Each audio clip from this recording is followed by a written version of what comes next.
Welcome to the deep dive.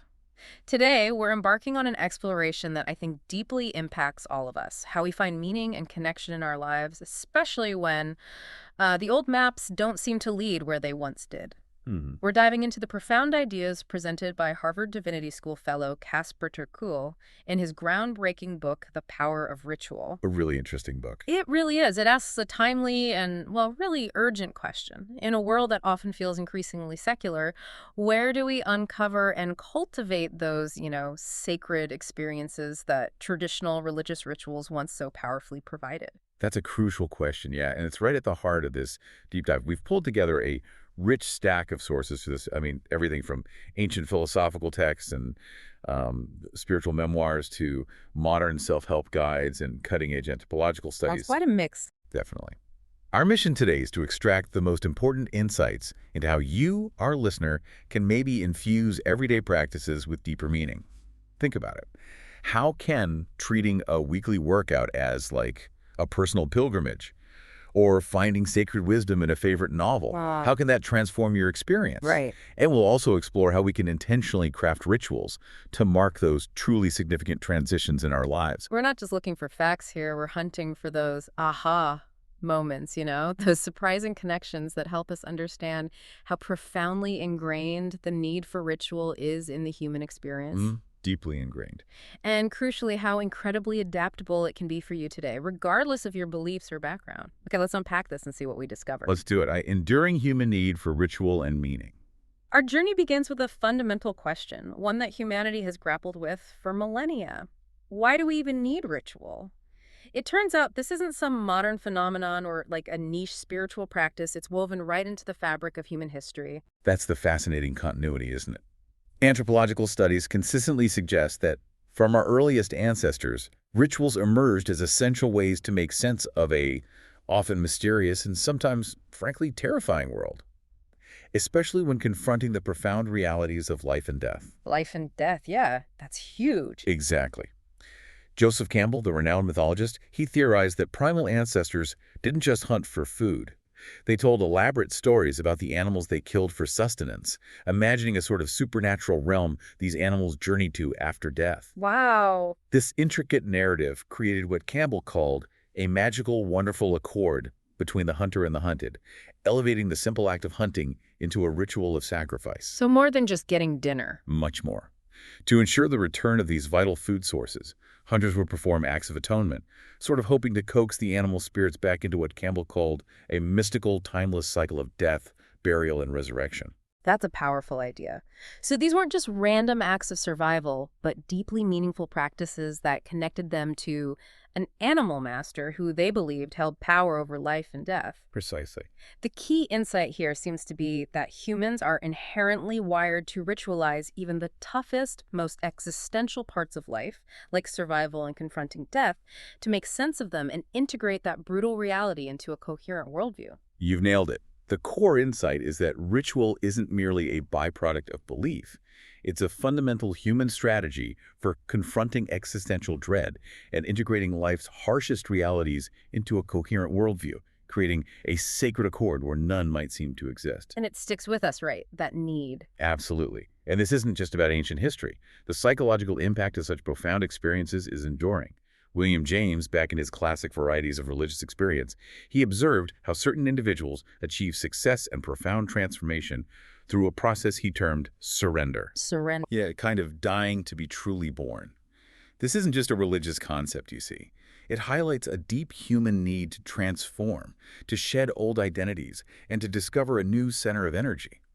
This often involves the sincere acceptance of certain nakednesses and destitutions, or, well, a willingness to be vulnerable and exposed. That's a powerful link between personal transformation and vulnerability.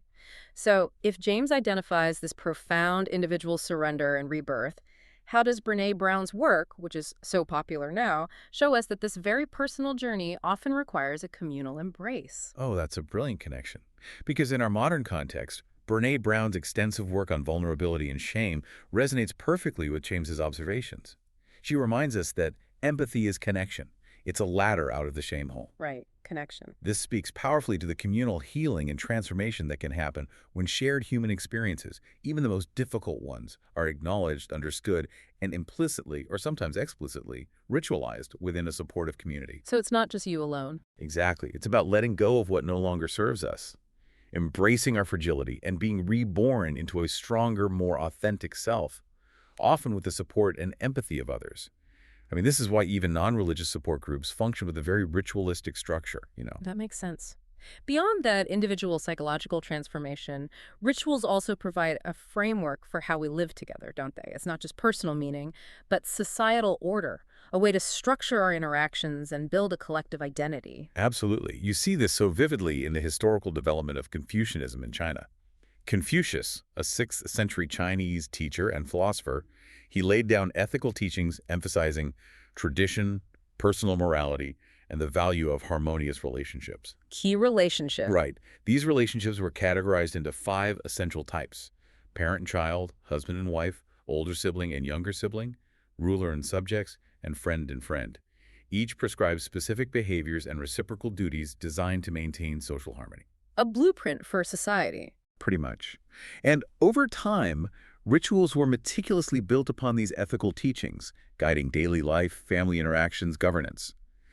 What's particularly fascinating is that initially these teachings and their associated practices were not supernatural in origin. Oh, interesting. Yeah, but within a few centuries of Confucius's death, their profound and pervasive influence on Chinese society led them to be viewed as supernatural in origin. And Confucianism eventually became the dominant religious practice in China. It's incredible how rituals can go from ethical guidelines to being seen as sacred and even supernatural. It speaks to their power in shaping collective consciousness, almost like the collective belief imbues them with a transcendent quality. That's a great way to put it. So the key takeaway here is that consistent shared practices can essentially sacralize ethical teachings and form the very backbone of a society's morality and structure, providing a sense of shared purpose and belonging. You've hit on the core insight there. And if we look to the Abrahamic traditions, we find even more detailed and explicit instructions for communal life and worship, where the divine origin of rituals is central from the outset. Like in the Torah. Exactly. The Torah, for instance, meticulously outlines specific feasts, such as the Feast of Unleavened Bread, the Feast of Weeks, and the Feast of Tabernacles. These are not just seasonal celebrations, they are profound acts of remembrance, reenacting pivotal moments in the community's covenant with God and reinforcing communal identity. Keeps the story alive. Precisely. And beyond feasts, the Torah also details specific structured duties for various groups within the community, like the Levites, who had distinct responsibilities for the sanctuary and its sacred objects. These weren't arbitrary tasks. They were acts of devotion that provided a deep sense of stability, continuity, and purpose, binding individuals to a shared history, a common set of values, and a collective destiny. Structure and meaning intertwined. Similarly, the Quran calls for individuals to glorify the praise of your Lord and be among those who prostrate themselves, and worship your Lord until certainty comes to you. This highlights the importance of consistent acts of devotion and structured prayer in building both a personal and communal relationship with the divine, reinforcing the idea that ritual provides a vital framework for both spiritual and social cohesion. 2. The shifting landscape. Traditional faith in a secular age. So we've firmly established rituals' deep roots across history and psychology, showing it's a fundamental human need. But what happens when the very ground those roots grew in traditional faith and communal religious structures begins to shift dramatically? Yeah. That brings us to the profound challenges and opportunities of our modern, increasingly secular age. That's precisely the core of the challenge that Casper ter Kuile addresses in The Power of Ritual. It's a profound shift. Charles Taylor, in a seminal work, A Secular Age, he highlights that secularization isn't merely an external opposition to religion, like a simple rejection of old beliefs. It's more subtle. Much more subtle, often an internal process. Taylor describes it as a gradual process of assimilating the Christian drama, doctrines, to the nihilistic plots of this fading age. Essentially, that's a worldview where reality is understood primarily through observable, material well-being within this life, often sidelining or dismissing any transcendent or spiritual meaning. Right, the focus narrows to just here and now material stuff. Kind of, yeah. What Taylor calls the immanent frame. So Taylor shows us this profound shift towards focusing only on what's imminent, observable in this life. What's the most crucial insight from this for someone trying to find meaning today? What's the biggest challenge that shift presents? Well, the critical insight is that while this shift towards the immanent frame promises individual freedom, it often inadvertently places the immense burden of meaning-making squarely on the individual. You're on your own to figure it out. Pretty much. By confining purpose to what's only observable and material, we often inadvertently strip away inherited frameworks that once provided solace and structure. The biggest challenge is that without those ready-made frameworks, people can feel unmoored, leading to a deep, almost unconscious hunger for something more, a profound sense of isolation as they try to construct all meaning from scratch. That void must be keenly felt. I mean, Sam Harris, in Waking Up, notes that many people eventually realize that a life centered solely on, repeating pleasures and avoiding pains isn't ultimately profound enough. Exactly. They come to suspect that human existence might encompass more. This isn't just a fleeting thought, it's an intuitive sense of something deeper. Exactly. This suspicion, this intuitive sense of something deeper, often propels individuals to seek meaning beyond conventional routes. Some might turn to various disciplines of attention, like meditation or mindfulness practices, as means of examining their experience closely enough to see whether a deeper source of well-being exists. Looking inward. Right. Others might even sequester themselves in caves or monasteries for extended periods, not out of religious dogma necessarily, but to facilitate this very simple experiment of thoroughly examining experience for a deeper source of well-being that does not depend upon merely gratifying one's desires. A serious search. A serious search. It's a desire for something beyond the superficial, a hunger for authentic fulfillment that transcends immediate gratification, even in a non-religious context. The key takeaway here is that the need for meaning doesn't disappear. It just changes where it's sought. It's an internal compass always pointing towards purpose, even if the destination isn't a traditional one.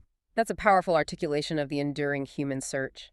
And this yearning for deeper connection often comes with a critique of modernity itself, doesn't it? That all our progress hasn't quite delivered on its promise of universal fulfillment. It absolutely does. Yuval Noah Harari in *Sapiens* provocatively questions the commonly held progressive narrative that assumes new aptitudes and skills automatically lead to a better life. Right, the assumption that progress is happiness. Exactly. He observes that while the agricultural revolution greatly increased the collective power of humankind, the lot of many individual humans grew harsher. Peasants often worked harder for less varied food, exposed to disease and exploitation. Not exactly an upgrade for everyone. No. Similarly, the spread of European empires greatly increased the collective power of humankind. But this was hardly good news for millions of Africans, Native Americans, and Aboriginal Australians. Harari concludes that, given the proven human propensity for misusing power, it seems naive to believe that the more clout people have, the happier they will be. This underscores a deeper dissatisfaction, suggesting that material progress and collective power, while impressive, often fail to address fundamental human needs for well-being and fulfillment. The sheer drive for economic growth, for instance, which Jason Hickel also critiques in Less is More, can lead to profound ecological and social costs, questioning whether our modern achievements truly bring us closer to a better life, or if we're still looking for that sacred element that's been displaced. So material progress doesn't automatically equal fulfillment. It reinforces that idea that we're looking for something more, something sacred that isn't satisfied by external achievements or possessions. So if we're all individual architects of meaning now, how does that make our search for purpose unique? You've perfectly captured that tension. And this search for meaning often turns intensely inward, toward the experience of purpose in our own lives and in relation to others. Viktor Frankl, the Holocaust survivor and a psychiatrist, he encapsulated his life's meaning in a single profound sentence: helping others find meaning in their lives. Wow, that's powerful. Isn't it? This isn't about material wealth or power, but about a deep relational purpose. Frankl also emphasized that no human being and no destiny can be compared with another, and that no situation is repeated, and every situation must be responded to with a different reaction. So no one-size-fits-all answer. Exactly. This powerful idea suggests that each individual's path to meaning, and therefore to the rituals they might craft, is inherently unique and requires a distinct personal response. It moves away from a universal prescription, validating the diverse ways in which people might find the sacred in their own unique circumstances. That's a powerful thought. It truly puts the onus on each of us to actively seek and define our own meaningful practices rather than passively inheriting them. It really empowers the individual to be the architect of their own sacred life. It also means we have a lot of work to do. It does, but maybe inspiring work. 3. Reimagining the sacred. Finding ritual in everyday life. So if traditional pathways are less trodden and we're encouraged to seek meaning actively, where do we find these sacred experiences today? Casper ter Kuile, as we've discussed, suggests we can fundamentally reimagine everyday practices, transforming the mundane into the meaningful. He does, and it's a revolutionary way of looking at our daily lives, really. Consider something as universally mundane as cooking. Tamar Adler, in An Everlasting Meal, encourages us to approach it with a radical simplicity. Just make a pot of rice without planning for anything but to be hungry. Just rice. Simple. Super simple. But this seemingly basic act, when performed with full presence and without distraction, elevates it beyond mere sustenance into a mindful, almost meditative practice. She advocates for the third way, steering clear of both overly elaborate recipes that demand too much and the instant convenience that offers too little. Finding that middle ground. Right. It's about engaging fully with the moment, a principle Jon Kabat-Zinn echoes in Wherever You Go, There You Are, when he states, when we let go of wanting something else to happen in this moment, we are taking a profound step toward being able to encounter what is here now. The ritual isn't in the complexity of the meal, but in the focused attention and intention brought to its creation and consumption. That's a fantastic example. It's not about the rice itself, but the intentionality of the act, the conscious presence that turns a simple task into something significant. It makes a physical act deeply psychological and spiritual, a small act of self-care and connection. Exactly. For our listeners, what's the difference between just making dinner and engaging in a cooking ritual? Is it purely about the outcome or the intentionality behind it? Oh, it's absolutely about the intentionality. Just making dinner is a means to an end. A cooking ritual, as Adler describes it, is about the journey itself. It's about bringing your full self to the process, the texture of the rice in your hands, the scent as it cooks, the sizzle of the oil. Being present. Totally present. It's a symbolic act of nourishing yourself and potentially others, which is why it can feel so deeply transformative. This intentional engagement transforms a chore into a deeply present experience, a small act of self-care and connection.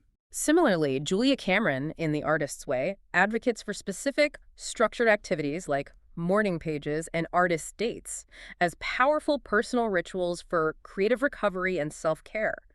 Can you expand on how these act as modern rituals? Certainly. Morning pages involve writing 3 longhand pages first thing in the morning about anything that comes to mind, just stream of consciousness. Brain dump. Totally.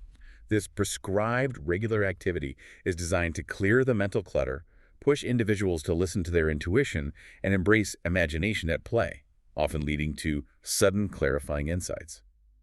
The workbook emphasizes the consistency of the practice, noting that if you are writing morning pages, they are working for you, even if your pages are whiny and trite. Just keep doing it. Exactly. It also highlights the page-and-a-half truth point, where persistent engagement yields deeper insights, a testament to the power of simply showing up for the ritual. Artists' dates, on the other hand, are playful solo excursions designed to nurture the inner artist visiting a museum, a thrift store, a quiet park. Feeding the creative soul. Right. These practices provide a framework for individuals to actively engage with their inner world, fostering creativity and self-connection, making them modern forms of personal sacred practice. They create an intentional space for reflection and growth, allowing a kind of psychological composting to occur. Morning pages and artist dates are wonderful examples of structured personal practices that create space for deeper self-connection. They're about carving out time for the soul's work, which is so easily lost in the busyness of modern life. Building on that, many modern physical and mental disciplines can be seen as mirroring ancient pilgrimages or spiritual quests, offering pathways to self-mastery and profound insight. Consider Miyamoto Musashi, the legendary Japanese swordsman. Musashi. Yeah. He embarked on a warrior pilgrimage, Mushashugyu, to hone his skills. His philosophy, as described in The Complete Musashi, transcends mere combat technique. He taught his students how to seek perfection in the way through martial arts. The way, like a path. Exactly, a path.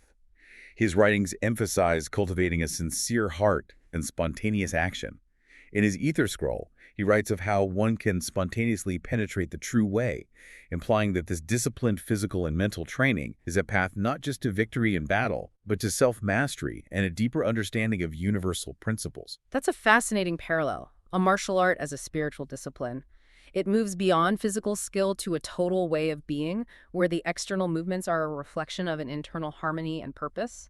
So for the listener who's perhaps in a spin class or running marathons, what's the shift in mindset that turns that physical exercise into a pilgrimage? Well, it's all about infusing it with intention, isn't it? A spin class is just exercise. A spin class as a pilgrimage is about connecting with a deeper purpose. Maybe it's cultivating mental fortitude, finding stillness amidst exertion, or pushing personal boundaries as a form of self-discovery. Moving beyond just burning calories. Exactly. It's moving from simply training the body to training the self. In a similar vein, the practice of yoga, as described in Patanjali's Yoga Sutras, seeks a profound transformation of consciousness. The goal is to purify what he calls mento-emotional energy, which you can think of as the constant chatter and emotional turbulence of the mind. The monkey mind. Right, that. To purify that energy, to achieve samadhi, a state of profound inner peace and spiritual insight, almost like tuning out all the static to hear the clearest signal. This involves total separation from the mundane psychology, moving towards a higher consciousness through the restraint of the transforming mento-emotional energy through consistent, detailed practices. So it's a systematic approach to transcend ordinary perception and connect with a deeper reality. And Ram Dass in Be Here Now offers even more unconventional ways to explore these other planes of consciousness. He certainly does. Ram Dass describes techniques for learning a great deal about who you are on planes other than the one with which you are familiar. He suggests practices like sleeping on a hard surface, which can lead to sleeping more lightly and awakening into your dreams almost immediately upon coming out of deep sleep. Interesting. Yeah, and keeping a mantra going during dreams, he notes, allows you to still watch your dreams in the same ways you might watch a movie, watching yourself as one of the actors. The ultimate aim is to recognize that the waking state is little more than another plane of consciousness, fostering a profound shift in one's understanding of reality. Wow. These are profound transformations sought through disciplined practices, whether physical, mental, or a combination. It highlights the desire to transcend ordinary reality, to experience something beyond the everyday, something truly, well, ineffable.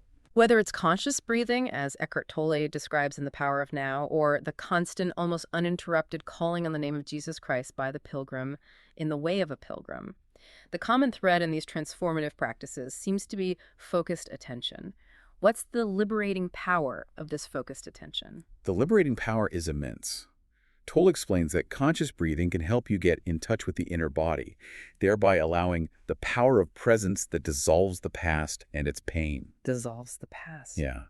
He also points out that every addiction arises from an unconscious refusal to face and move through your own pain, making presence, cultivated through focused attention, a key to freedom from these inner burdens. It's about consciously anchoring oneself in the present moment, releasing the grip of past suffering by allowing it to move through you without resistance. So focusing our attention can be a powerful ritual in itself, bringing us into the present and dissolving past burdens, essentially liberating us from the weight of what's already happened. It's an act of inner transformation. Absolutely. And for the pilgrim, this constant invocation of the Jesus prayer, verbally reciting, Lord Jesus Christ, Son of God, have mercy on me, a sinner, or its abbreviated form engenders habit, which then becomes as second nature. St. Zacchaeus is quoted as saying, constancy engenders habit, which then becomes as second nature. Habit becomes second nature. Exactly. Initially, this might be done in a distracted manner, but through persistent repetition, it leads to attentiveness and warmth of the heart. This demonstrates how sustained, repetitive action, even when the mind is initially wandering, can lead to deep internal changes and a profound spiritual road. The pilgrim's journey illustrates how focused attention, through a simple yet powerful vocal prayer, can transform one's entire inner landscape, turning prayer into a heavenly Jerusalem, a continuous state of divine connection. It becomes a lived, embodied ritual that reshapes one's consciousness over time. 4. Crafting intentional rituals for life's transitions and deeper connection.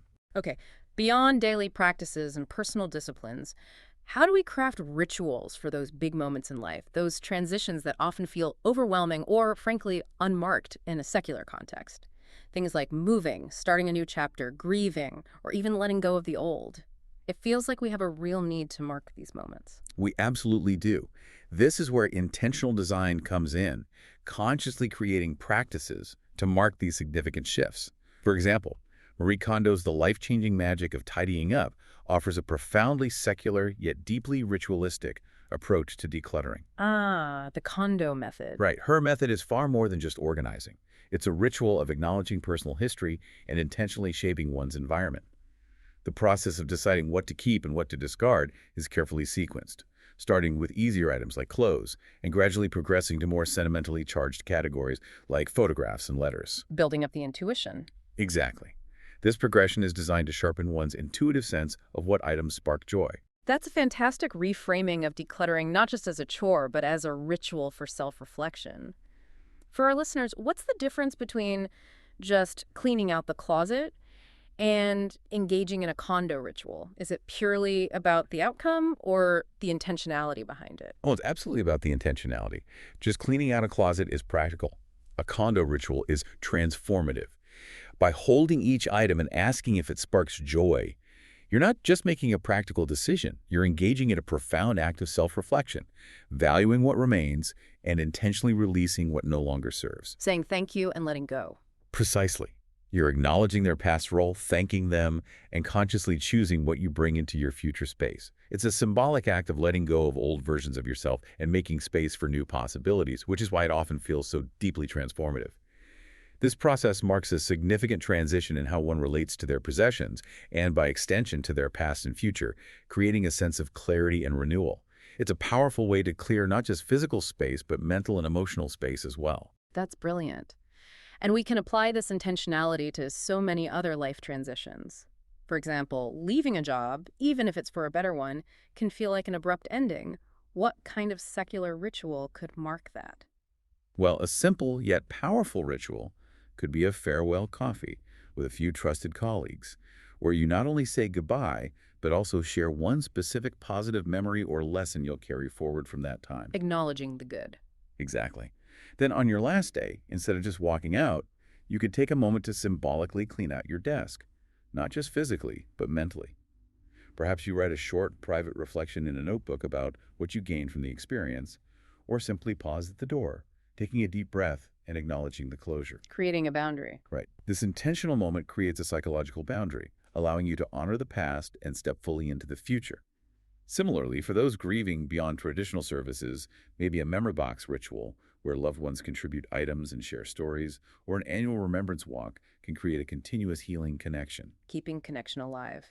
And for new beginnings, like moving into a new home, a non-religious housewarming where friends and family contribute a plant or a book, symbolizing growth and wisdom for the new space, acts as a beautiful, welcoming ritual. These are wonderful, actionable ideas for creating personal meaning.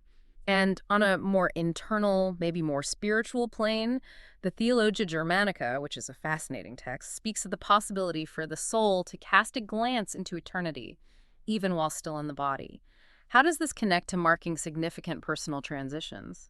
This profound experience, described in the Theologia Germanica, requires the soul to be quite pure, wholly stripped and bare of all images, and be entirely separate from all creatures, and above all from herself. This isn't a casual endeavor, obviously. Sounds intense. It is.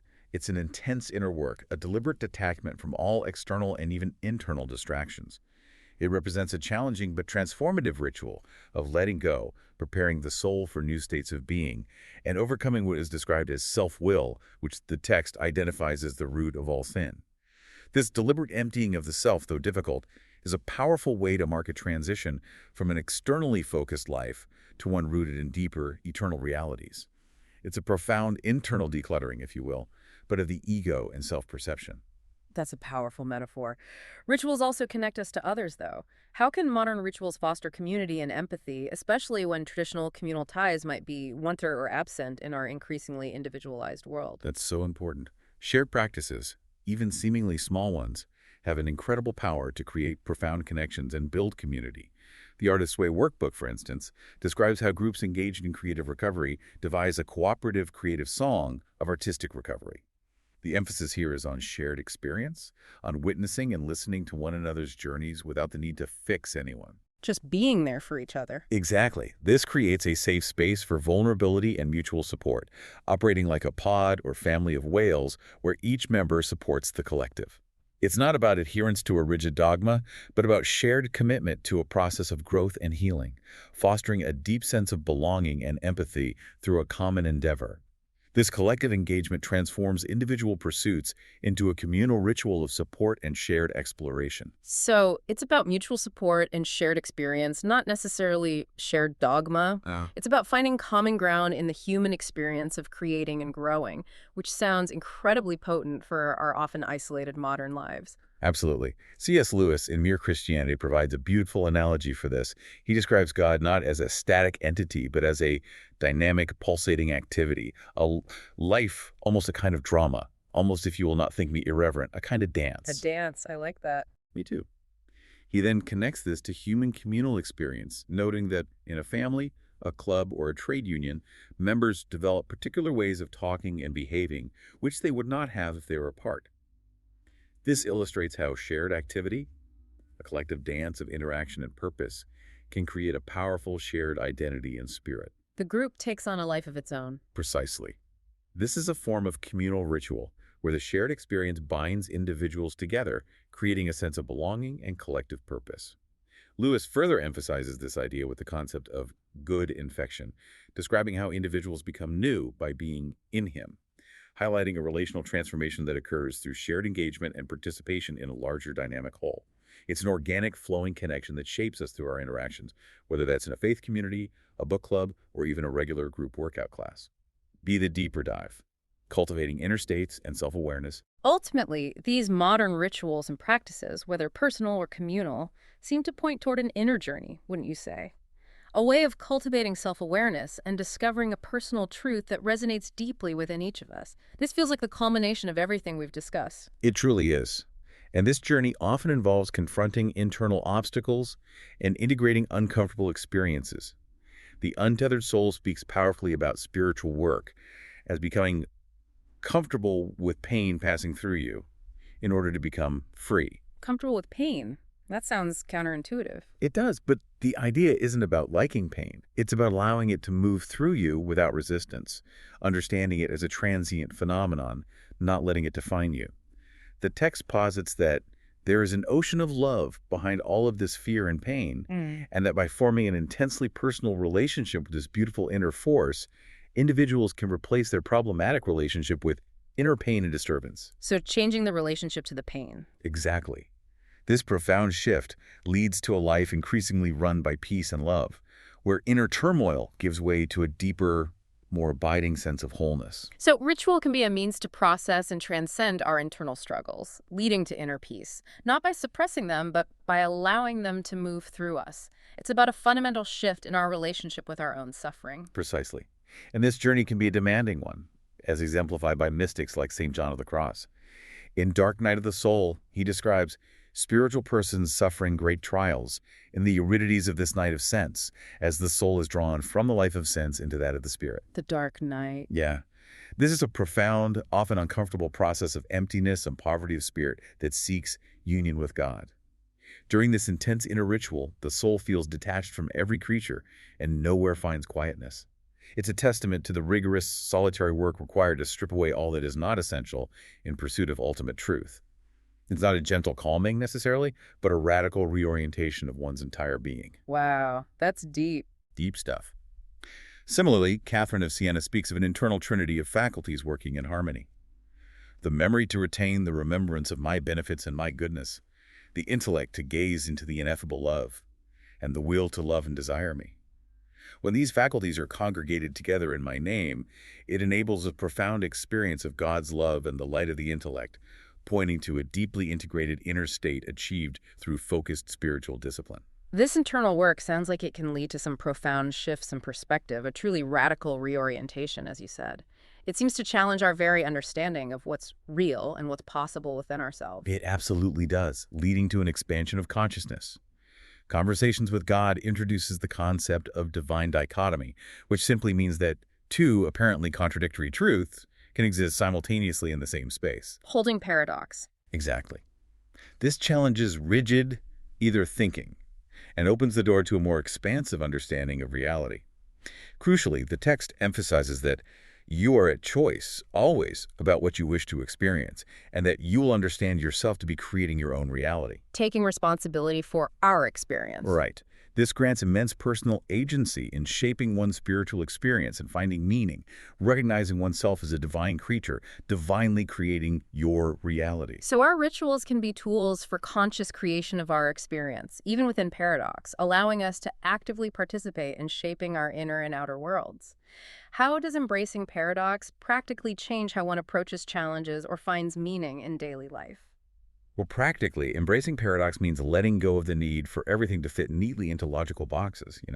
It means accepting that you can be both incredibly strong and incredibly vulnerable at the same time, that a situation can be both challenging and offer profound opportunities for growth, that you can love someone deeply and also be frustrated by them. Holding both truths. Right. Holding those seemingly contradictory truths simultaneously without judgment. This shift liberates you from constant internal conflict, allowing for a more fluid, compassionate, and ultimately more peaceful interaction with reality because you're no longer fighting against what is. It empowers you to see the world as a place of infinite possibility and nuance, where meaning isn't prescribed but co-created. That's a profound thought.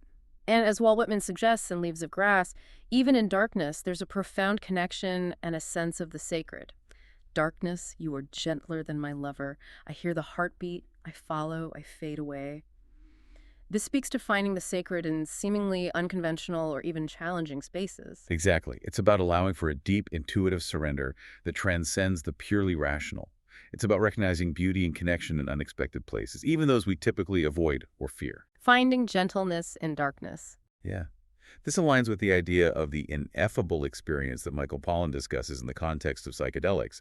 Experiences so profound they are difficult, if not impossible, to put into words. He notes that neuroimaging of tripping brains suggests changes in the default mode network may link felt experience of certain types of mental suffering with something observable and alterable in the brain. Science catching up. Kind of.